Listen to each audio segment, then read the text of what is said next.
I've been a Nightline producer for 12 years, and I always take it as a great privilege to be able to work with the interns. And I always look for the brightest, who have the keenest interest and who care the most about this job that we do. And I right away picked out David as somebody who had all of those things going for him. He has really good judgment, I think.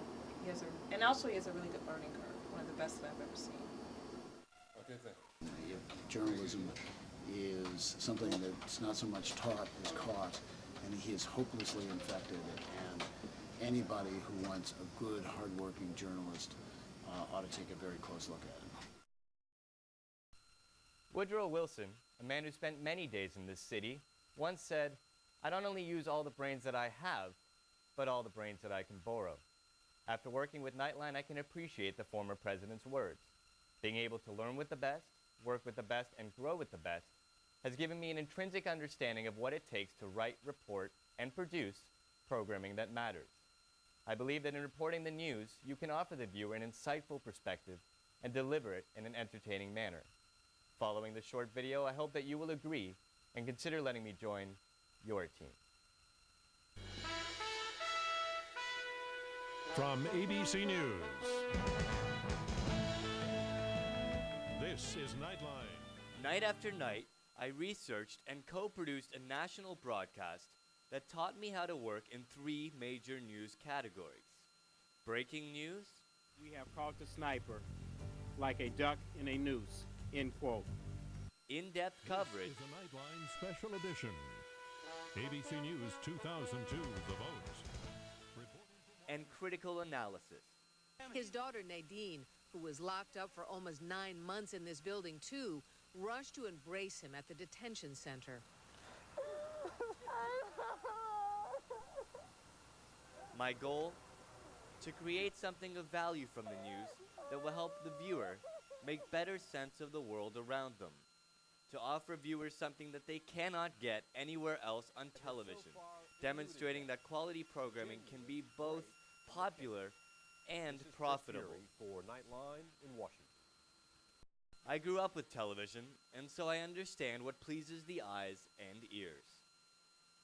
I think David's greatest asset is his willingness to listen and his ability to listen, because I think a really good producer needs to be able to do that.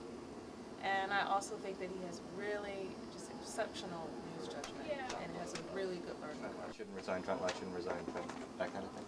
Yeah, we're going to do like a montage. I think that he definitely has it, whatever that it is, to make a good producer. I do understand that this job requires a lot of hard work, and I am willing to put in the hours. One episode of Nightline that required a lot of time and effort was a U.S. Special Forces feature, where we were allowed to go inside the simulated battlefields of North Carolina. Special Forces is being able to think on your feet. Get up! Get down! Make decisions yourself. As you can imagine, there were hours of footage to edit, and it did not go unrecognized. The producer of The Warriors was longtime Nightline and 60 Minutes producer, Jay Weiss. When it came time to really get down to do the work, he was somebody who I could really count on in a pinch on a very heavy-duty project. He was in from the beginning, stuck with it, worked weekends, didn't give up, and he did crackerjack work.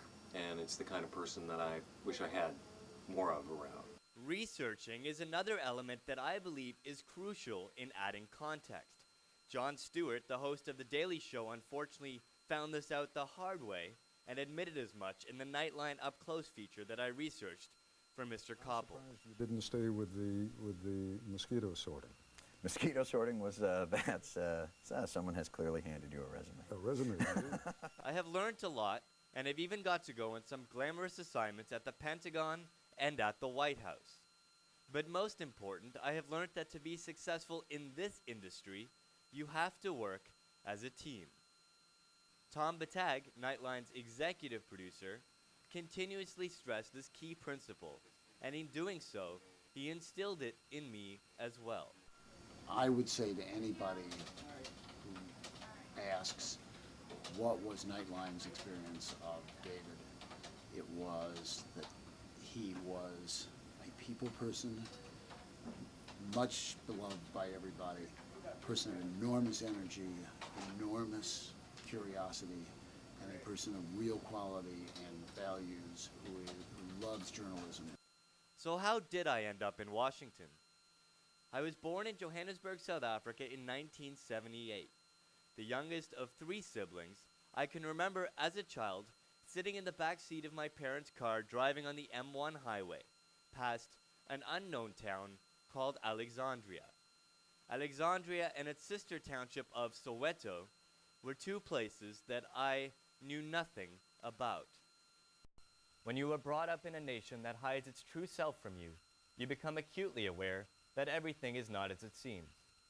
I grew up in a country that didn't understand why freedom of the press was a right and not a courtesy. I grew up within a population that didn't know, or didn't care, that its people were suffering at the hands of its own government. I grew up while everything else around me stayed the same.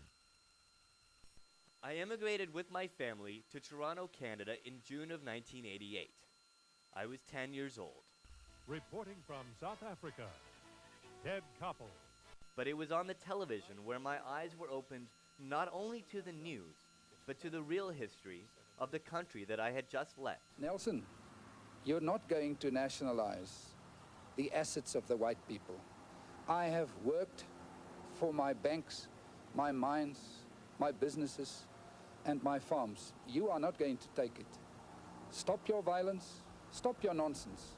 It was these images that led me into broadcasting.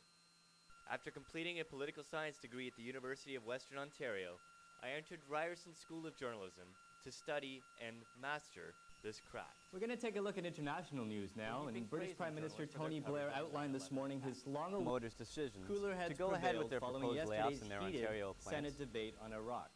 All the while, I have remembered the power of this medium and of these pictures. I should know better about this matter, Mr. Coppel, than you. No doubt. So how did I end up with Nightline? Well, I don't know for sure, but maybe my interview with Nelson Mandela in October of 2001 had something to do with it. Discipline, teamwork, and a belief in the final product. This is what I believe in and what I want to share with you. I am a journalist who will live his life in the pursuit of freedom, justice, and human rights for all. I am a confident conservative in that I have the drive and determination to succeed in everything that I do. But I am also a modest liberal in that I'm aware that we can all learn from our mistakes. I have witnessed real poverty, although I am not poor. I have lived in real wealth, although I am not rich. And I have seen and heard war firsthand, although I have never fought in one. This is my story. Now let me tell yours. This is David Scott reporting from Washington. Thank you for watching, and I hope to hear from you soon.